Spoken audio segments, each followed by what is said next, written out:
Cookie, is Oscar Piastri, was he driving an Alpine this weekend? He was.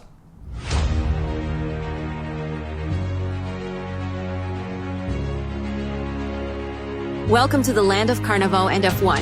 Follow the United States of Formula One for all your F1 coverage. Now your host, Nikki. And Cookie. Leve isso embora, garotos.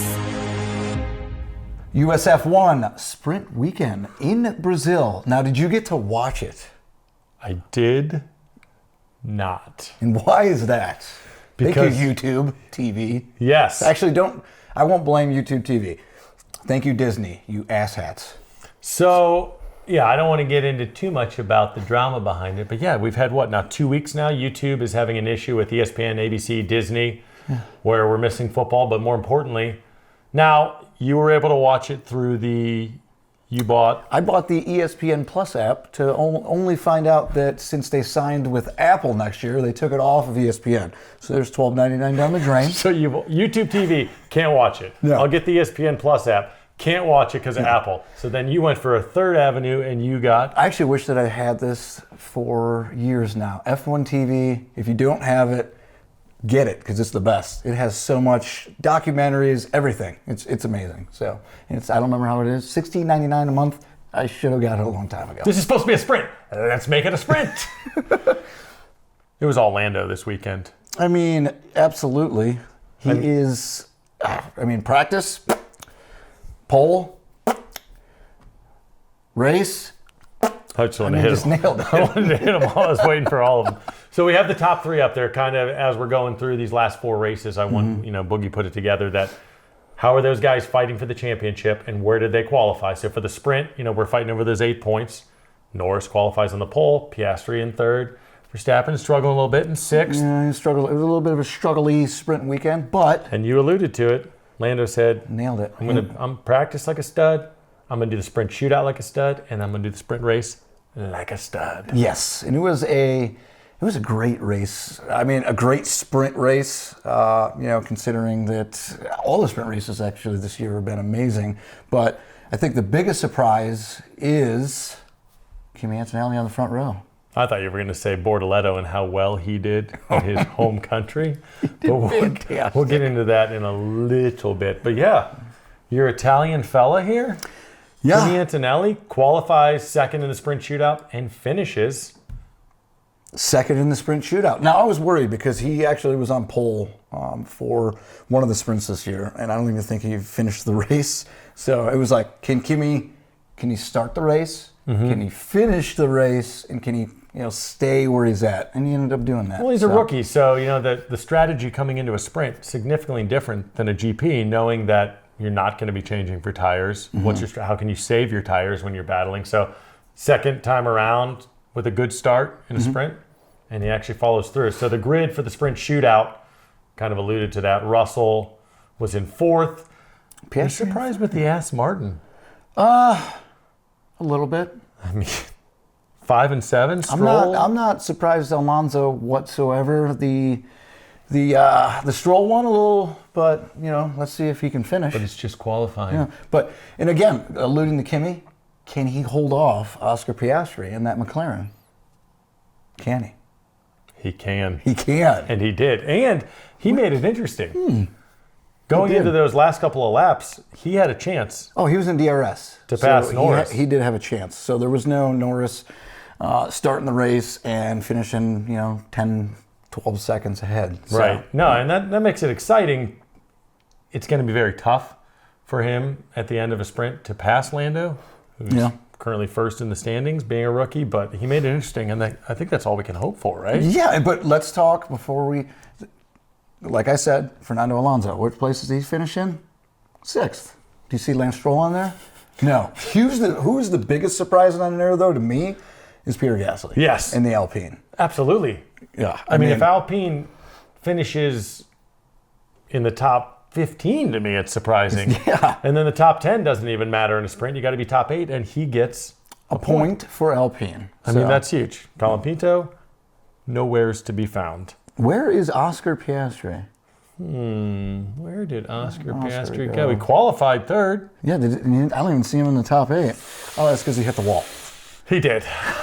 He did. Now, there was some water on the track. Yes. So you, before we started the show, you alluded to your boy Lando kind of starting this chaos. This was on the radio from Kimi Antonelli. They went back. So this is an old track. So there's actually like contours on the outside part of the track where all the colors are, and they were just holding water. Okay. Now, Kimi got on the radio and said that Lando had hit that and sprayed some water on the track. Okay. I think Piastri then hits that water coming around, spins out, pushes more water on the track, and then what happens? Well, besides him hitting the wall. First of all, I want to step back and say that I like that you're willing to put a little bit of blame on your boy Lando. Yeah, I mean, it's not. He didn't do it on purpose. No, he's taken the track line and the race line, and he put a little bit of water. Oscar put significantly more water because he went deeper and he spun out and he brought the chaos. He's done, and in doing so, Hulkenberg's done. Hits the wall. And in doing so, Colapinto's done. Yeah, it was like and dominoes. This is the carnage that you saw at the end. So the only car, though, I'll give it your boy, the only car that was able to. So now you got Franco Colapinto, crashes. He's sitting there, and Hulkenberg's like, I'm just going to go around you really quickly and get back on the track. So he was able to at least finish his race. Yeah. So. I mean, there's just debris and chaos everywhere. So this was in the Stinger, if you saw that, where Oscar is standing next to an Alpine. Yeah.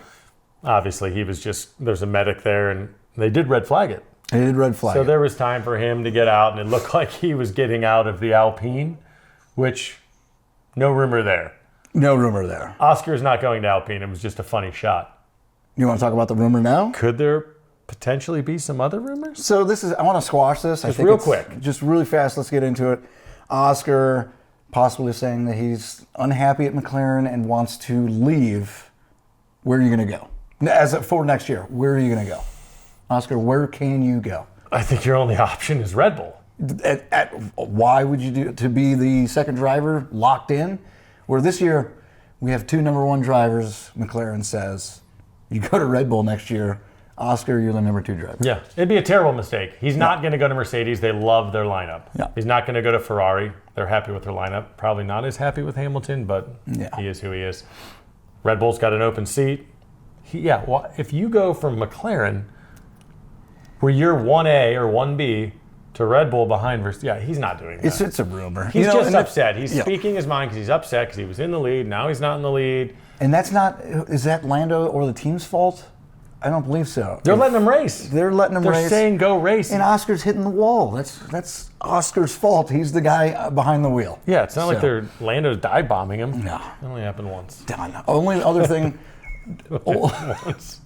only the other thing I want to get into with you, and you thought that it was better. I think that it's worse. After the red flag, pretty much the race was over. I thought there should have been a standing start, like almost like a restart to the race. Yes.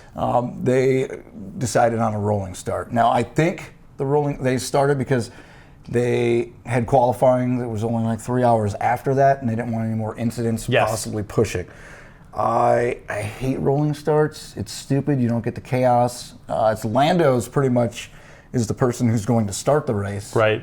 Restart it. Right. I mean, I didn't like that, but I understood it. I completely understand it. They're running out of time. They're like, we need to get this done. No more wrecks because we got to clean this track up, get you guys ready to qualify for tomorrow's race. Yep. So I completely understand it. I don't necessarily mind it.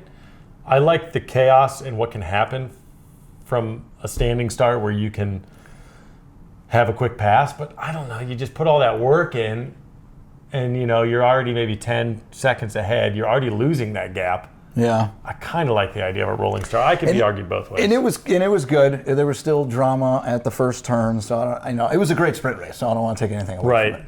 Right. And here's our driver standings after the sprint. Obviously, Norris gets his 8 points. Piastri with a dog nut. Yeah, nothing. So Verstappen gets 5. So then Norris basically before the GP is 9 points then?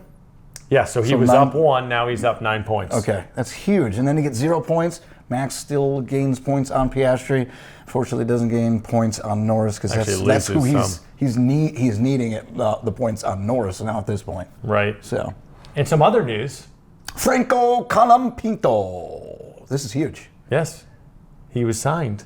Yeah. We thought he wasn't going to be. No. You kind of thought he needed another chance. We were saying He there's a did. brand new car coming out next year. Give the rookie a chance. Yeah. The car's been crap. Just ask Gasly. Yeah. I mean, he proved himself at Williams last year that he's a good racer. Although, I mean, when he does crash, he crashes violently. He's a violent crasher. But no, Is he the new crash master? He's, well, as of now, yes. But that car is a piece. Okay. Okay, but the main reason I talked to you about it, he's Argentinian. Is that how you say it? Argentine. He's Argentine. He's Argentinian? Argentinian. Argentinian, or he's an Argentine? Let's go with both. All I know is he's from Argentina. He's from Argentina, yes. So they are giving like $30 million for him just to be racing. The country is like, we want Franco, which is actually more money than their main BWT sponsorship, which is absolutely crazy to me. So Argentina says, we want a dog in this fight. Yes. Franco is our Argentinian boy. Let him be in there. Here's 30 mil. Make sure he's in there. So, like you said, they're putting more than BWT's putting to Alpine. Yep. But I think he still deserves a chance. I do too. Maybe that's actually the reason. Maybe that was they were debating it, and they're like, well, That's a portion of it. I think that's a do we want portion to of give it. up $30 million to sign someone else? But Oh yeah, that's money. Mm-hmm. So I like it. I like it too. And again, Alpine is done. They're focusing on next year. So let's have this conversation again next year and see how he's doing in the new rules and regulations. Will he have a short leash? Yes. I don't know. New car, no more excuses. Everybody's got this new car. Say the first couple races, they're working out some kinks and there's nothing you can control. If Gasly's starting to perform decent and he's still in the bottom 5 I say every race, you got to give him at least 5-6 races in that car. okay, that's a short leash to me. So that is pretty short. 5 or 6 races, short leash. So, updated driver standings. Now that Colapinto is signed through 26, you have Alpine all set with Gasly. 3 seats left. Yep. Who's going to be next to Max? And who's going to fill out those 2 RB seats? So it's all Red Bull, question marks. Mm-hmm. Who's it going to be? So our producer believes that Yuki will be back, and he'll be back on Baby Bulls, which I think that would push him with, it would have to be Lawson, right? Or do you push Lawson out and get Lindblad? So we said, I think we can all agree that Hajar is going to be Max Verstappen's Hajar has teammate earned his next spot year. next to Verstappen. So then you got Lawson, and do you go Lawson and Yuki? Or do you go no more Yuki and you pick up Lindblad? I mean, it's up in the air. Because Yuki's got that Honda money. Yes, so that's what I was going to say. So Hajar's earned his spot onto the Red Bull, the daddy's team. And I think Lawson has earned his spot with the Baby Bulls. I do too. So do you give it to Yuki, which we've all said, get him out. He's struggling. He can't race on either team. But if you're going to say Colapinto is staying with Alpine because of Argentinian money, then Yuki is probably staying on at least the Baby Bulls because of that Japanese money. Yeah. And The Honda funds. I'd hate to see him go, but I'd love to watch him leave. I haven't used that pickup line in a long time. So, I don't know. It's going to be interesting in the offseason. Did we mention Bortoletto's crash No, in the sprint? That horrible Well, crash? we alluded to it at the beginning, and I think it would, he's his home track. Yeah. I mean, that was nasty. We know when we'll talk about it. We have another show that we're going to talk about some radio messages and some other things that happened in the main race after we do that show. So, we'll talk. We'll get highlight more in depth. Bortoletto's entire weekend. Yeah. And how many times he crashed and how well he did at home. You just have to watch the next episode. All right, and on to the next episode. Love ya. Follow us on YouTube at the United States of F1 and on Facebook, Instagram, and TikTok at United States F1. Join us next time on USF1. Like and subscribe. Copyright Brugman Media Limited 2025. Love ya.